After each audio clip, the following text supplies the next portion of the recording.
Planet Gurlatan. Planet Gurlatan pertama muncul di Boboiboy Movie 2. Planet ini punya sejarah panjang dan dijalankan dengan sistem monarki matrilineal, di mana pewaris tahta selalu perempuan yang mewarisi elemen petir. Lelaki dari keluarga kerajaan bertugas sebagai komandan pasukan guruhan. Seperti kata Kuldar, sang permaisuri jadi pelindung, sementara komandan adalah pedangnya. Untuk jadi permaisuri, calon pewaris harus bisa mengendalikan kekuatan Voltra dan jadi Satriantar. Dulu, kekuatan itu diwariskan lewat pedang suci Royal Crimson Sword, tapi rantainya terputus setelah Retaka mencuri elemen tersebut dari Satrianta Ratna, sang ratu terakhir. Setelah kebangkitannya, Retakan menyerang Gurlatan untuk menyerap kekuatan petir dan mengalahkan seluruh pasukan guruhan. Setelah itu, Kaizo dan Feng datang untuk melapor ke Dewan Antariksa. Planet ini sempat tak punya pemimpin sampai Kirana berhasil memperoleh kekuatan Voltra. Sayangnya, dia tak bisa mengendalikannya dan mengamuk hingga Boboiboy Rimba menenangkannya. Gurlatan dibagi menjadi 3 sektor utama, termasuk Thundercloud City sebagai pusat kerajaan, Thundercore Sector sebagai wilayah industri, dan Thunder Base Town tempat rakyat kelas bawah. Ciri khas warga Gurlatan adalah rambut merah terang, terutama keluarga kerajaan. Desain planetnya terinspirasi dari gaya kekaisaran Jepang dengan sentuhan nuansa cyberpunk. Planet Baraju. Planet ini dihuni 2 suku yang saling bermusuhan, suku salju dan suku api. Dulu, planet ini hidup damai di bawah 2 penguasa elemental, yaitu Panglima Pairapi dari suku api dan Mas Mawais dari suku salju. Keduanya memimpin dengan seimbang sampai Retaka datang untuk merebut kekuatan elemen mereka. Dalam pertempuran besar, Pairapi dan Mawais hampir berhasil mengalahkannya, tapi akhirnya tewas dan kekuatan mereka diambil. Setelah itu, penerus masing-masing suku saling menyalahkan, dan perang panjang pun terjadi karena dendam atas kematian memimpin mereka. Singkat cerita, berkat Boboiboy dan kawan-kawan, 2 suku tersebut akhirnya bisa mengakhiri kesalahpahaman yang terjadi. Planet ini punya 3 wilayah utama. Sisi api adalah bagian planet yang selalu menghadap matahari, sangat panas, kering, dan hampir tanpa vegetasi. Sebaliknya, sisi salju tidak pernah terkena sinar matahari, bersuhu ekstrim, dan sering dilanda badai salju. Langit di sisi ini diterangi 3 bulan, yaitu Kakak, Kiki, dan Koko, dan menampilkan aurora indah. Di antara 2 ekstrim itu ada hutan Katulistiwa, zona penyeimbang dengan iklim nyaman, dan pemandangan hijau. Disinilah berdiri desa batu api es, tempat asal Roktaroka, serta gunung es membara, lokasi pertempuran terakhir Pairapi, Mawais, dan Retaka. Penduduk yang dikenal antara lain Mas Gardu, Panglima Yanari, Tobi, Kamarul, serta Roktaroka dan yang lain.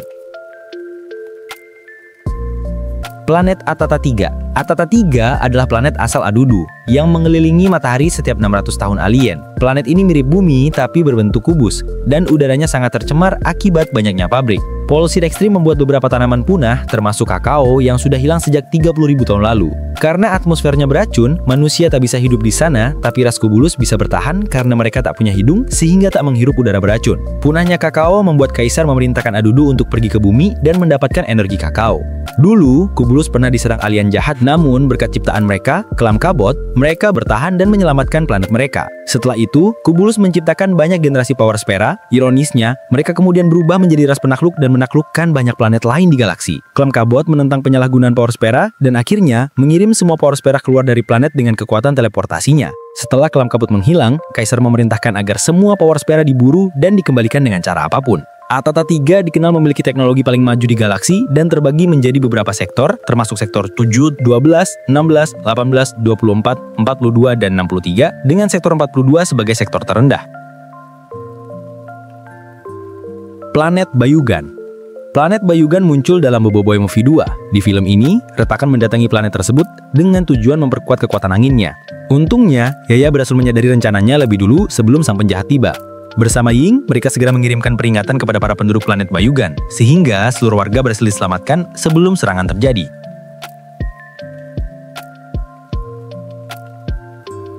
Planet Gogobugi. Gogobugi adalah planet asal Feng dan Kapten Kaizo yang ditinggali orang tua mereka. Dalam komik ekstra Boboiboy Galaksi Ledakan Cahaya, diceritakan bahwa planet ini pernah diserang oleh Borara yang ingin merebut Power Spera bernama Enerbot. Saat serangan terjadi, ibu Kaizo memberikan Enerbot kepadanya dan menyuruhnya melarikan diri bersama Feng. Namun, mereka akhirnya ditemukan oleh Borara. Dalam keadaan terdesak, Kaizo mengaktifkan Enerbot dan menggunakan kekuatan manipulasi energinya untuk melawan. Pertempuran itu berlangsung sampai Mas Kemana datang untuk menyelamatkan mereka. Setelahnya, Kaizo dan Feng berhasil kabur dari planet Gogobugi, meninggalkan Borara di belakang. Fun fact, sebagian besar penduduk planet ini tidak bisa mengucapkan huruf F, dan Gogobugi dikenal memiliki nuansa mirip kebudayaan Korea karena kemajuan teknologinya yang cukup tinggi. Planet Windara. 100 tahun lalu, planet ini diperintah oleh keluarga raja dengan Kuputeri sebagai pemilik asli kekuatan beliung.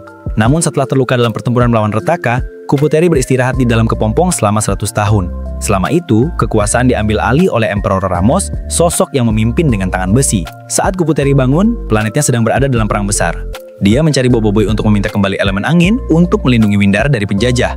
Dalam pertempuran melawan Ramos, Boboiboy akhirnya membuka tingkat ketiga kekuatan anginnya, Boboiboy Beliung, dan berhasil menyelamatkan planet tersebut. Penduduk Windara dikenal sebagai Windaran. Nama planet ini berasal dari penggabungan kata wind dan udara. Beberapa penghuni yang dikenal antara lain Kuputeri, Ramos, Maripos, Vespira, dan Karumbang.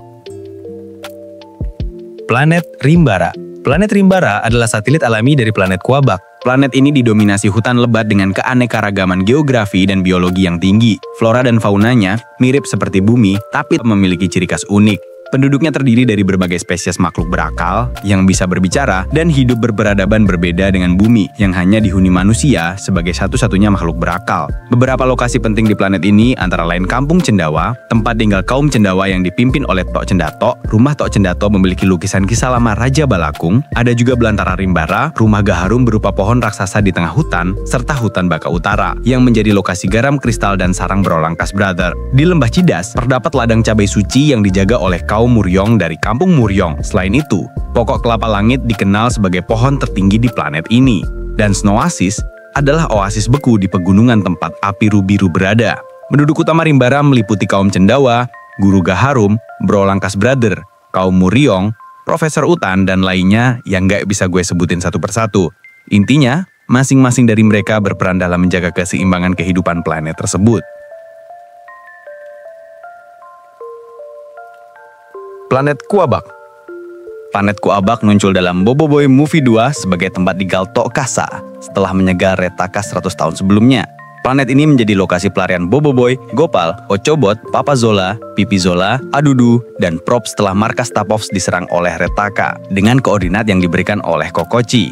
Beberapa lokasi penting di planet ini antara lain landing site atau rawa, tempat pertama tim mendarat setelah teleportasi. Rawa tersebut memiliki sifat asam yang berbahaya. Rumah Tok Kasa berupa rumah kayu berukuran sedang dengan ruang bawah tanah, dilengkapi berbagai teknologi seperti kursi pijat listrik, televisi, gitar listrik, sistem stereo, dan butler bot.